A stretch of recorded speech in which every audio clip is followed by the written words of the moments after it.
하나님은 살아계십니다. 주님께서 우리에게 감사의 제목을 주신 것은 더 많은 감사의 축복의 열매를 주기 위함입니다. 우리 26절로 이루어진 시편 136편을 우리가 낭독하고 또 여러분의 감사의 제목을 덧붙여서 드렸습니다. 매일매일의 삶이 주님께 원망과 불평, 염려가 아닌 기쁨과 감사, 또 승리를 입술로 선포하고 그 귀한 열매가 맺어지는 저와 여러분 되기를 간절히 축원합니다. 감사하는 삶은 예정된 축복을 누리는 삶입니다. 감사한다라는 것은 하나님께서 그 다음에 주실 축복을 미리 앞당겨 내 입술을 통해 하나님의 역사를 선포하는 것입니다. 감사의 비결, 우리 지난주 말씀 때 들으셨죠? 감사하는 비결, 고난 중에 감사하는 비결, 이미 받은 것을 세어보면서 감사해야 합니다. 나보다 더 어려운 분들, 연약한 분들을 바라볼 줄 알며 예수님의 마음으로 감사할 수 있어야 합니다. 무엇보다 가장 효과 있는 감사가 무엇이죠? 그냥 감사하는 겁니다. 그냥 감사할 줄 아는 그런 넉넉한 믿음 갖는 여러분 되길 바랍니다. 여러분, 감사는 성도의 신앙생활의 중심 언어라 그랬어요. 중심 언어, 중심. 중심이 무엇입니까? 말 그대로 가장 가운데 있어야 할 언어란 뜻이에요. 여러분, 보통 누군가 어떤 말을 자주 쓰면 그 사람의 단골 멘트, 이런 표현 쓰죠. 그 사람은 단골 멘트로 항상 하는 말이 있어. 우리 목사님은 설교 시작할 때 단골 멘트로 하나님이 자꾸 살아있다라고 말씀하셔. 단골 멘트가 있잖아요. 근데 단골은 가끔 오는 손님이죠. 근데 중심이라는 것은 항상 있어야 한다라는 거예요. 우리 주님께서 항상 우리에게 범사에 감사하라 말씀하셨습니다. 이것은 당부이며 권면이 아닌 주님의 준엄한 은혜의 명령인 것을 기억하기를 바랍니다. 여러분, 감사의 반대가 무엇입니까? 감사의 반대. 많은 사람들은 감사의 반대는 전쟁, 원망, 싸움 이렇게 생각하는데요. 여러분, 전쟁이나 원망이나 싸움은요, 한참 진행된 다음에 그 결과, 열매예요. 여러분, 감사의 반대는 뭐냐면요, 감사하지 않음입니다. 감사의 반대는 감사하지 않음이에요. 원망이나 불평은 그 한참 후에 일어난 열매이고요. 여러분, 지금 내가 감사하지 않고 있다라는 것은 감사의 반대의 삶입니다. 주님이 명하시고 주님이 기뻐하시는 감사하는 삶의 반대는 바로 지금 내 마음에 감사 없는 그 상태임을 우리는 깨달아야 합니다. 어떤 사람이 저 사람 감사가 없네 라고 말할 때 불평이 많고 원망이 많네가 아니라 아무것도 아닌 상태가 바로 주님이 원하지 않는 상태라는 거예요. 우리 아이들, 다음 세대 친구들이 가장 많이 한 감사가 뭐예요? 맛있는 밥을 먹게 해주셔서 감사합니다잖아요. 그 작은 것을 하나님이 주셨음을 인정하고 알면 우리는 감사할 수 있지요. 하지만 당연하게 여기고 너무나 뻔하게 여기면 우리의 마음은 점점 메말라진다라는 거예요. 오늘도 또 시편 136편에 이어 여러분의 감사의 제목들에 이어 말씀을 통해 더 큰 감사가 열매 맺어지고 오늘 한 감사가, 지금 한 감사가 2021년에는 코로나도 다 종식되고 이 가운데 많은 사람들이 결혼과 취업과 또한 많은 자녀 생산과 또한 많은 축복을 누리는 가운데 더 큰 감사의 영광을 올려드리는 돌아오는 또 한 해 되기를 예수님의 이름으로 축원합니다. 설교 시간이 거의 다 끝나가는데요. 말씀 준비한 것을 반으로 줄여서 잠깐만 우리가 어떻게 더 감사할 수 있을지를 잠깐만 시간 안에 한번 살펴보기를 원합니다. 우리가 늘 감사하며 살지만 추수감사절이라는 이 감사절기의 유래를 좀 알아보기를 원했어요. 어떤 성경의 특정한 원리나 성경 신학을 말하기보다는 우리가 왜 추수감사주의를 지키는가, 그 유래, 그 이어져 온 전통에 대해서 잠깐 생각해 보면 더 의미가 있지 않을까 생각이 됩니다. 첫 번째로 역사적으로 추수감사절기라는 명칭을 쓴 것은 청교도들로부터 시작됐다라고 합니다. 1620년 기독교 신앙의 자유를 위해서 메이플라워호라는 아주 작은 배를 타고 65일 동안 대서양을 건너서 혹독한 추위를 버티고 신대륙에 도착한 청교도들 102명이 타고 있었다고 하는데요. 그 중에 44명이 그 겨울을 지나지 못하고 죽었다고 합니다. 50여 명 남은 그 작은 인원이지만 1년 동안 1620년 한 해 동안 열심히 한 해를 보내고 1621년 이 가을 하나님 앞에 모든 곡식을 거둬들인 것에 기뻐하여 그 지역에 사는 인디언들과 많은 사람들을 다 초청해서 고기 파티를 열었어요. 고기 파티를 열고 우리 교회도 고기 파티 했잖아요. 그래서 고기 파티를 열고 집집마다 음식을 싸와서 같이 나눠 먹었대요. 그래서 우리도 그렇게 나눠 먹은 거예요. 네, 다 이유가 있어요. 네, 중요한 것은 무엇이냐? 고난과 어려움 속에서도 믿음으로 그것을 이겨내서 누가 우리의 이 고난을 이겨낼 힘을 주시고 누가 이 어려움 가운데도 먹을 것을 주셨는지를 기억하며 하나님께 감사했더라. 이게 추수감사절의 시초가 된다라는 거예요. 여러분, 우리가 기억해야 할 것이 무엇입니까? 지금 고난이 있으십니다. 삶의 어려움과 아픔이 있어요. 외로움이 있고요. 답답한 현실이 있습니다. 때로는 은혜 없음에 내 삶이 지금 살아있는 건지 죽어있는 건지 구분 안 갈 때가 있어요. 바로 그런 순간에도 하나님을 바라보며 감사할 수 있는 것, 이것은 오직 하나님의 자녀, 성도만이 가진 특권이 될 수 있습니다.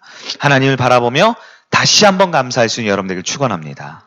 두 번째로, 그러면 청교도들에게 주어진 이 역사적 전통이냐? 아니요. 오늘 우리가 읽은 지 꽤 됐지만 우리 병원 형제님이 읽어주신 출애굽기 23장 14절에 보면 성경적 근거가 있습니다. 우리 화면을 한번 보면 좋겠어요? 14절부터 17절까지인데요. 다시 한번 읽어보겠습니다. 14절부터 시작. 너는 매년 3번 내게 절기를 지킬지니라. 너는 무교병의 절기를 지킬지라. 내가 내게 명령한 대로 아비벌의 정한 때에 이래 동안 무교병을 먹을지니 이는 그달에 내가 애굽에서 나왔음이라. 빈손으로 내 앞에 나오지 말지니라. 맥추절을 지키라. 이는 내가 수고하여 밭에 뿌린 것에 첫 열매를 거둠이니라.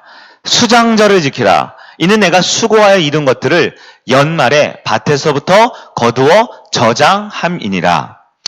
내 모든 남자는 매년 3번씩 주 여호와께 보일지니라. 아멘. 모세 율법에 따르면 모든 언약 백성에게는 3번의 감사의 절기를 지키라고 말씀하셨습니다. 첫 번째 15절에 무교절, 그리고 16절에 맥추절과 수장절이라고 표현되어 있죠. 근데 여러분, 구약에 보면 이 절기의 이름이 굉장히 복잡한데요. 지금 짧은 시간 한번 정리를 해볼게요. 먼저 무교절. 무교절은 다른 말로 뭐라고 부르죠? 무교절. 네, 유월절이 무교절과 같은 절기입니다. 무교절 혹은 유월절. 왜 이스라엘이 이렇게 복잡하냐고요? 우리도 복잡해요. 추석이라 그랬다가 한가위라 그랬다가 노는 날이라 그랬다가 돈 받는 날이 되기도 하고 뭐 떡 먹는 날도 되고. 무교절 혹은 유월절, 이 날은요, 그 의미가 출애굽을 시켜주신 것의 기념이 아니라 출애굽을 누가 시켜줬어요? 하나님께 감사하는 날입니다. 그게 유월절 혹은 무교절이에요. 두 번째, 맥추절입니다. 맥추절은 또 다른 표현이 있어요. 여러분, 초실절이라고 들어보셨어요? 초실절 혹은 맥추절. 이것은 초가을에 첫 번째 열매를 수확한 것에 대한 감사. 누구께? 이 모든 좋은 날씨와 이른 비와 늦은 비를 주시고 농작물을 주시고 좋은 햇볕을 주시고 모든 것을 주신 하나님께 감사하는 맥추절, 초실절. 그래서 우리도 이번 여름, 늦여름에 초가을에 우리 맥추절을 드렸죠. 그리고 세 번째는 수장절 혹은 초막절이라고도 합니다. 수장절 혹은 초막절. 이것은 모든 곡식을 다 거둬들이고 겨울의 문턱에서 모든 곡식을 어떻게 해요? 저장할 수 있도록. 여러분, 저장이 무엇입니까? 긴 겨울을 나기 전에 나게 해 주실, 풍성히 준비시켜 주실, 지켜주실 하나님께 대한 감사의 날입니다. 오늘 우리가 우리 추수감사주의를 지키는데요. 이 세 가지 의미의 공통점은 무엇이냐? 결국 내 삶이 부하던 가난하던, 내 삶이 넉넉하던 부족하던 간에 이 모든 것을 인도하시고 가장 선한 길로 인도하실 하나님께 감사하며 그분을 바라볼 수 있는 날이 감사절기의 의미라는 것입니다. 우리는 기억해야 합니다. 구약에 있는 수장절, 무슨 초막절 이런 날짜를 계산해서 지키는 것이 아닌 우리가 때마다 내게 주신 허락하신 것에 대한 또한 앞으로 베푸실 것에 대해서 감사드리며 하나님을 바라보는 여러분들에게 축원합니다. 세 번째로 감사절의 유래라고 했을 때 보통 과거에 어떻게 했느냐, 역사적으로 청교도들은 성경적으로 구약시대는 말하지만요, 기독교의 신비는 과거의 일로 인해서 미래를 소망할 수 있는 것이 기독교의 신비입니다. 우리는 2000년 전 나를 위해 돌아가신 예수님, 얼굴도 한 번도 못 봤지만 그 예수님의 십자가와 부활로, 그 과거의 사건으로 오늘 내가 자녀되었고 영원한 하나님의 나라에 들어갈 소망을 갖게 되는 것이 기독교의 신비입니다. 마찬가지로 감사도 그러합니다. 이미 성경과 기독교인의 믿음의 조상들을 통해 이루어진 일이지만 오늘 우리가 감사하는 것은 과거에 이루어진 일뿐만 아니라 앞으로 이번 겨울, 또 내년 봄, 내년 추수감사 때까지 다음 한 해 동안 나에게 주어질 그 귀한 소망을 미리 주님 앞에 감사드리는 것에 귀한 의미가 있다라는 것입니다. 시편 23편을 보면 여호와는 나의 목자시니라는 아주 유명한 구절이 있지요.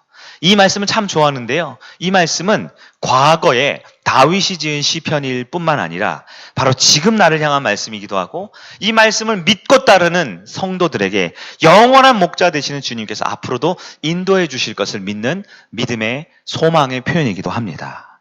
우리 화면을 보면서 시편 23편을 다시 한번 우리가 암송해볼까요? 근데 여기 보면 말씀 뒤에 파란색으로 괄호 속에 있어요. 이 말씀까지 우리 같이 한번 읽어보겠습니다. 시편 23편 6절인데요.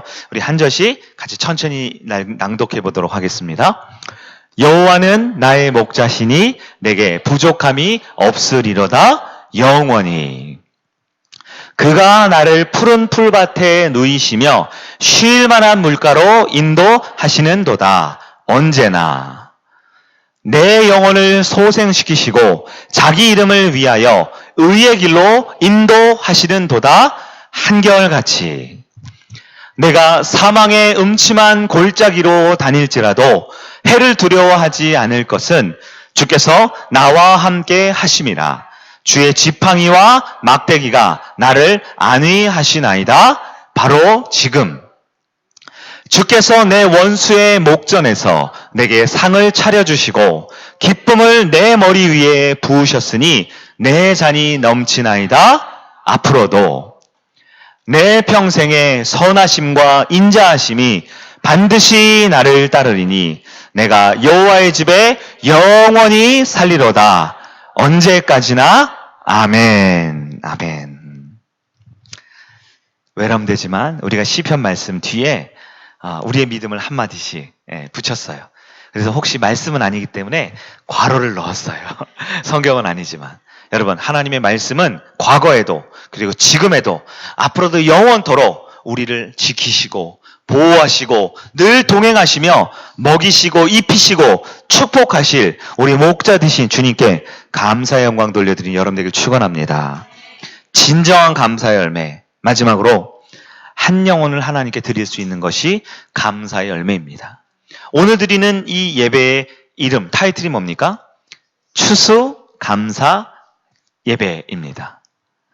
많은 감사가 있지만 그 중에도 추수 감사, 한 해 동안 지은 우리의 사역, 한 해 동안 이루어진 우리의 가정, 자녀, 또한 많은 사업의 열매 있지요. 그러나 우리 하나님께 가장 큰 감사를 올려드릴 수 있는 최고의 감사는 뭐니 해도 한 영혼의 추수 감사 예배가 되어야 될 줄 믿습니다. 추수 때가 되면 한 영혼을 주님께 드렸는가? 하나님께 올려드릴 그 한 영혼이 있는가? 우린 돌아볼 수 있어야 합니다. 많은 분들이 코로나로 전도가 어렵다, 선교길이 막혔다 하지만 여러분, 코로나로 전도길이 막히는 것 같고 기독교가 비난받고 사람들이 마스크를 쓰고 각종 여러 모임이 없어지고 집에 있는 이때에 가장 외롭고 가장 고립되고 가장 소외된 이때에 바로 예수 그리스도가 그 영혼에 필요하다라는 것을 여러분 함께 공감하시고 그 한 영혼을 마음에 품고 기도할 수 있는 한 주간 되기를 바랍니다. 말씀을 정리하겠습니다. 한국 교회의 선조가 되는 청교도들, 네, 고난과 역경 속에도 감사할 수 있었습니다. 바로 그들이 몇백 년 지나서 지금 세계를 가장 선도하고 이끌어가는 미국이라는 하나님이 세우신 나라가 되었어요. 물론 그 가운데 불신앙적인 요소로 많이 흔들리고 있지만 여러분, 분명 하나님의 이름과 하나님의 능력이 들어간 곳에는 축복의 열매가 있을 줄 믿습니다. 여러분에게 지금 고난과 어려움이 있습니까? 하나님께 감사하십시오. 전화위복으로 하나님께서 다시 세워주실 줄 믿습니다. 성경에 나온 이스라엘 백성을 향해 하나님은 세 가지 절기를 기억하여 지키라고 했습니다. 중요한 것은 그날 특별 예배를 드리고 특별 헌금을 드리고 특별 행사를 드리는 것이 아닙니다. 다시 한번 우리 모든 것 채워주신 하나님을 바라볼 수 있는, 기억할 수 있는 참 믿음을 가진 여러분 되기를 축원합니다. 기독교의 신비는 과거의 십자가가 오늘 나와 영원한 미래를 약속해 준다라고 말씀하고 있습니다. 우리의 감사 또한 과거의 감사가 나의 현재와 미래에도 더 큰 감사로 우리에게 축복 내려주실 줄 믿습니다. 추수감사의 절정은 한 영혼을 추수하는 것입니다. 우리가 이제 찬양 부르고 기도할 텐데요. 여러분, 추수할 때가 되고 있습니다. 바로 주님이 원하시고 보내신 그 한 사람, 내가 되기를 간절히 소망하며